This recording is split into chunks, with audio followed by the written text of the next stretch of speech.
ഇപ്പൊ തന്നെ വെച്ചിരിക്കുന്ന കണ്ടീഷനിൽ AC വെക്കാൻ പാടില്ല എന്നുള്ളൊരു കണ്ടീഷൻ ഉണ്ട്. വ്യാപകമായ പരാതിയുണ്ട് അതിനെ സംബന്ധിച്ച്. കാരണം രോഗിയായ ഒരാൾ, പ്രായമുള്ള ഒരാൾ ആ വീട്ടിൽ താമസിക്കുകയാണെങ്കിൽ ഈ കടുത്ത ചൂടിനെ അവഗണിക്കാൻ വേണ്ടി ചിലപ്പോൾ മക്കളോ ആരെങ്കിലും ഒരു AC വെച്ച് കൊടുത്തതാണ്. പരാതിയുണ്ട്, നമ്മൾ പരിശോധിക്കാം. അപ്പൊ ആ AC ഉള്ളത് കൊണ്ട് മാത്രം പെൻഷൻ കൊടുക്കുന്നില്ല എന്നുള്ള പരാതിയുണ്ട്. അപ്പൊ മക്കൾ വിദേശത്ത് വലിയ വരുമാനം ഉണ്ടാകുന്ന ജോലി ചെയ്യുന്നു, ആ ഒരു വരുമാനം അവർക്ക് അയച്ചു കൊടുക്കുന്നു, ആ വരുമാനത്തിന്റെ ഒരു ഭാഗം ഇവർക്കുള്ള ചെലവിന് വേണ്ടി അയച്ചു കൊടുക്കുന്നു. അപ്പൊ അവരുടെ വരുമാനത്തിൽ വ്യത്യാസം ഉണ്ടായി. ഞാൻ പറഞ്ഞത് ആരെയും ഇതിന്റെ അതൊന്നും ഒഴിവാക്കാനല്ല, നമുക്ക് അർഹരായ ആളുകൾ വരുമ്പോൾ ഇതിന്റെ നമ്പർ കൂടുകയും അർഹരായ ആളുകൾക്ക് അതിന്റെ അകത്ത് എൻട്രി കിട്ടാതിരിക്കുകയും ചെയ്യും. അതുകൊണ്ട് നമുക്ക് സമയാസമയങ്ങളിൽ ഇതൊരു പരിശോധന നടത്തി പുറത്ത് നിൽക്കുന്ന അർഹരായ ആളുകളെ അകത്ത് കയറ്റാനും അനർഹരായ ആളുകളെ പുറത്ത് കളയാനും വേണ്ടിയിട്ടുള്ള ഒരു സംവിധാനം വേണം.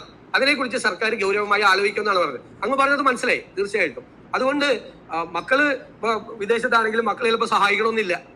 ഇപ്പൊ ചില അമ്മമാര് പറയാറുണ്ട് 2 മക്കളുണ്ട്, 2 മക്കളുണ്ട്, മൂത്ത ആൾക്ക് സഹായിക്കണമെന്നുണ്ട്, പക്ഷെ സഹായിക്കില്ല, അയാൾക്ക് നിവൃത്തിയില്ല സഹായിക്കാൻ വേണ്ടിയിട്ട്. രണ്ടാമത്തെ ആൾക്ക് സഹായിക്കാനുള്ള സംവിധാനം ഉണ്ട്, പക്ഷെ അയാൾ സഹായിക്കില്ല. ഇങ്ങനെയൊക്കെയുള്ള പല കുടുംബങ്ങളും ഉണ്ട്. അതൊക്കെ നമ്മൾ പരിശോധിക്കപ്പെടേണ്ട കാര്യം തന്നെയാണ്. അങ്ങ് പറഞ്ഞത് ഗൗരവമായിട്ട് തന്നെ എടുക്കും.